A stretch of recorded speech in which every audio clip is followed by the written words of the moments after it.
Sure. The program is a completely hands-on program, and it's one where we, the teachers, are able to really relinquish the control to the students. Oh, okay. So they do the work pretty much independently, with us supporting them.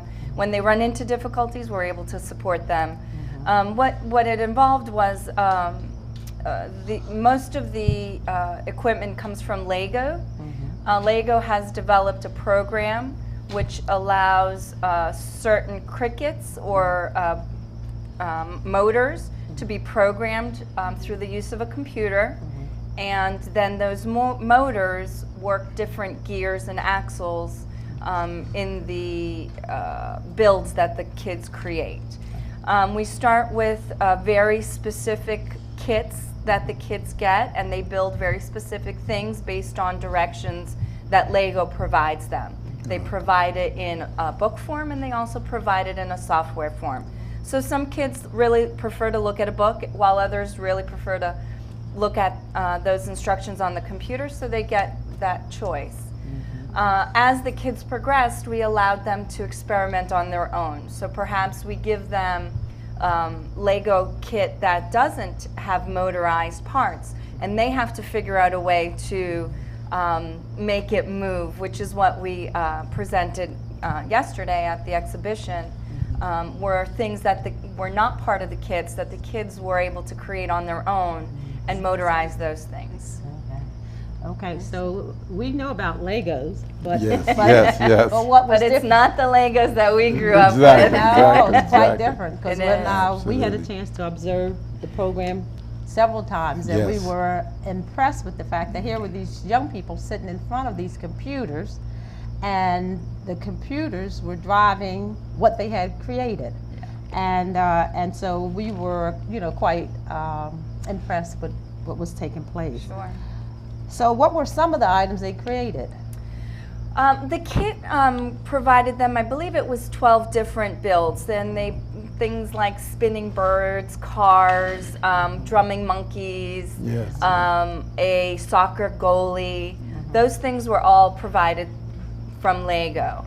Then Highlands actually, through the use of Donors Choose, was able to write a grant, and we got a air and space kit.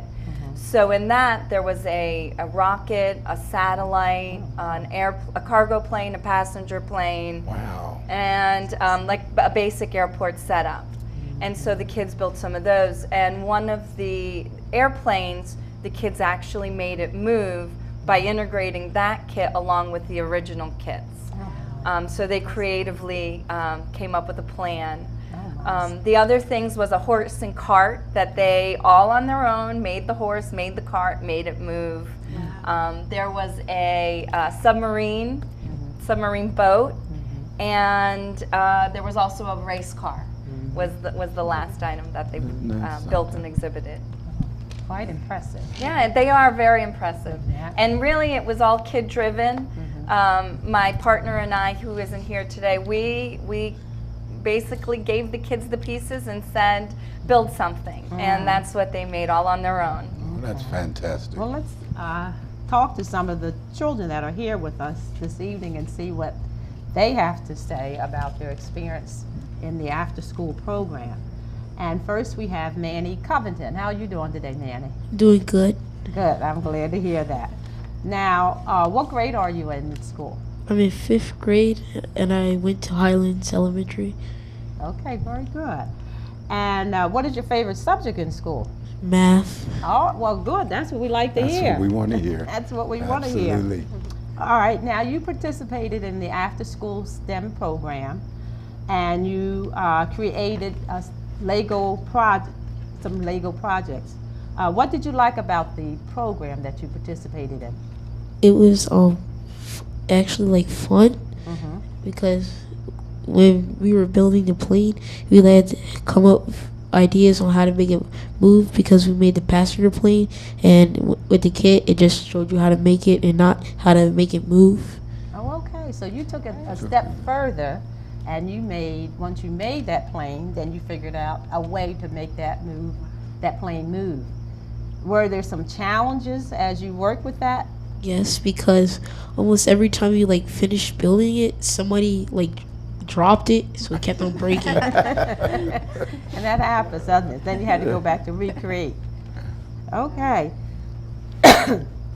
Now let's go to, is that Ayana?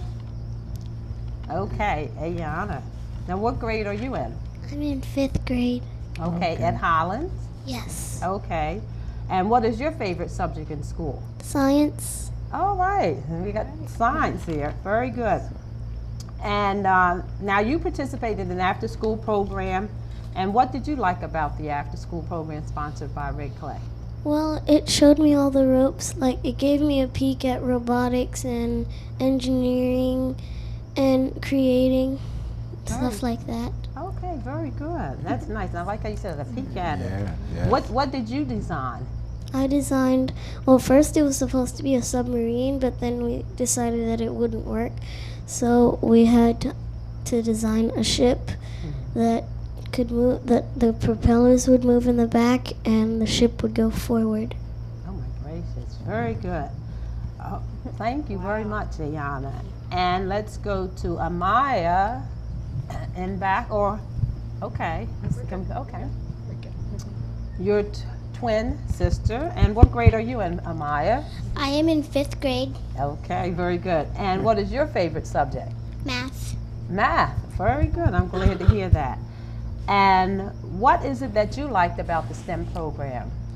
I liked how it introduced me to robotics and engineering and programming. Very good. Now, what did you make? I made a car that could move forward and backwards. Okay, very good. What were some of the challenges you faced as you worked to make that car? Missing parts, dropping it, and like missing pieces in the programming. Okay, so then you had to be creative in order to figure out what can fit into that missing part. All right, and then we have also Maddie Haggard. And Maddie, what grade are you in? I'm in 4th grade. Okay, you're in 4th grade. All right. And what is your favorite subject? Math.